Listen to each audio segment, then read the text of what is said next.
Hello, I'm Lira Ann Ramirez and I'm 26 years old. And for May 2024 intake at Humber College, and I'm taking up Global Business Management. My name is Napoleon Sumisim, 25 years old, and I am a mechanical engineer here in the Philippines. Parang yung other relatives po kasi namin nandoon sa Canada. So parang na-encourage kami na, what if tayo naman? Parang ganun. What if tayo naman yung pumunta doon and ganun. So nag-research kami about ano yung mga magagandang pathway papunta doon and the easiest pathway. Na easiest siya pero medyo parang may kamahalan ganun siya. So student with OWP. Kapag-decide kami na yun, mag-try or mag-seek ng another opportunity, lalo na po sa akin, mechanical engineer po ako dito sa Pilipinas, and hindi din po naman parang easy lang na idea or parang madaling decision na gawin yun kasi masabihin lang natin, syempre pinaghirapan ko rin po yung ano, pero yung idea na yun is para rin po parang mas makakita ko ng better opportunity. Hindi lang po para sa akin, kundi para sa amin dalawa din. Actually po, marami pa po kaming agency na tinignan. Actually, four agencies po yung tinignan namin. So, lahat yon parang sinalihan ko, research ko po lahat yon, yung 4 na yon.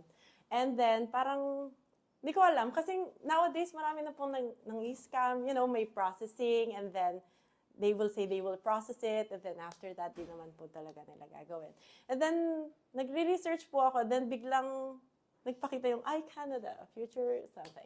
And then, nakita ko po yun, kinlik ko siya, nagre-research po ako, pero marami po siyang testimonies. Pero kasi parang may trust issues. Alam naman po natin yon kasi pag dati ka na na-scam, alam mo na yun, lagi ka may trust issues. Gustuhan ko po, hindi siya off-cam. Very po siya, kahit hindi nyo siya nakikita personally, on-cam siya, yun yung gusto ko. Kasi yung iba, sali ka dito, tapos naka-off-cam din naman, hindi mo makikita, di ba? Taling araw, tapos, kasi naguguluhan po ako, kasi gusto na po namin talaga magpasa ng papers. Kaso, syempre, naguguluhan ka pa. Ano po ba yung OWP? Ano bang gagawin ng student pag ganito? Ano ba yung process? So, medyo mahirap po yun. So, madaling araw, kachat ko pa rin si Miss Wina. Sabi ko, ma'am, ganito, ganyan. Tapos pag hindi talaga niya maklarify through text or chat, tatawag po siya. Yun yung pinaka nagustuhan ko. Hindi yung parang email lang. Email, it takes a long time for other people to reply. So, ganun. Yun yung pinaka nagustuhan ko. And nung pagka nag-decide na po kami na go na. This is it. So, ayun, gumawa agad ng group chat sa Viber. Yun yung pinakamaganda, as in, simula sa finance, simula sa yung mag-aayos ng tuition mo, sa visa team, andun sila lahat. May problema ka about sa tuition mo, andun po yung magsasagot parang andun po yung team na magsasagot nun. Kung may problema ka sa SOP mo, andun po yung mga visa team para sumagot agad. Yun, yung parang andun sila lahat, parang anytime pwede ka magtanong anytime. Yung challenging po sa amin talaga yung andun na yung pag-aayos ng mga paperworks, yung lahat ng mga kailangan, lahat ng mga requirements. Mahirap gawin kasi syempre may trabaho kami, minsan hindi kami nagkakaparehas ng schedule.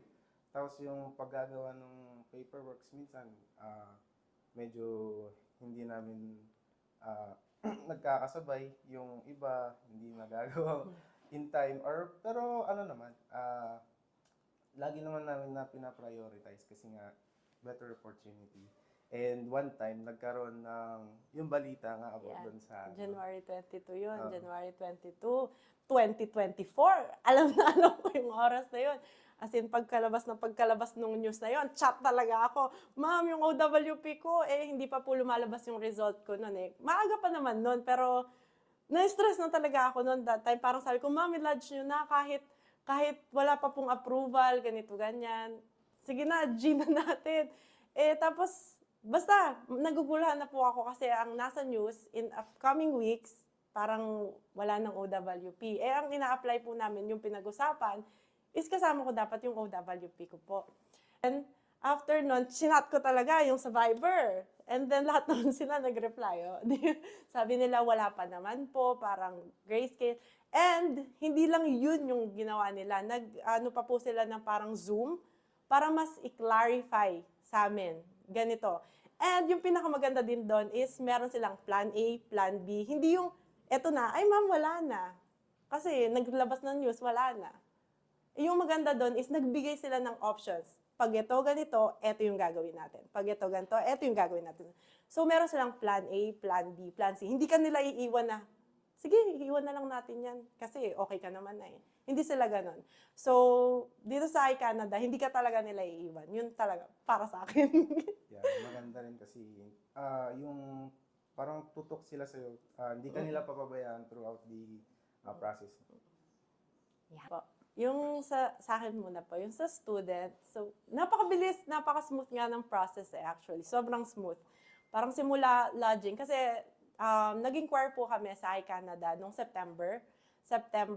Magkakatapusan na din po yon. Tapos October, doon na po nagpa-process na po yung papers namin, ganon. And November is yung sa medical na. Nag-upfront medical din kami. And hindi rin po kami yung gumawa noon. I mean, pumunta lang kami, ito na yung schedule namin, and andun agad, parang fix na lahat. Ang gagawin na lang namin is pumunta dun sa appointment na binigay po sa amin ng iCanada. Then, yun nga po yung January 22, 2024 na hindi ko makakalimutan. So, yun po yung parang naging struggles nga po, yung parang sinabi ko kanina. Parang yun po yung naging struggles para po sa amin. Kasi nga, hindi mo na pwedeng isama yung OWP mo. Pero okay lang kasi nung kinausap kami, parang napaka-positive nila pagkausap mo sila, parang hindi man lang ganito ma'am, yung news, hindi. Parang super positive pa rin eh. Kasi of course, parang pag nagpa-process ka, dapat super positive ka, hindi yung parang nega. Ganun.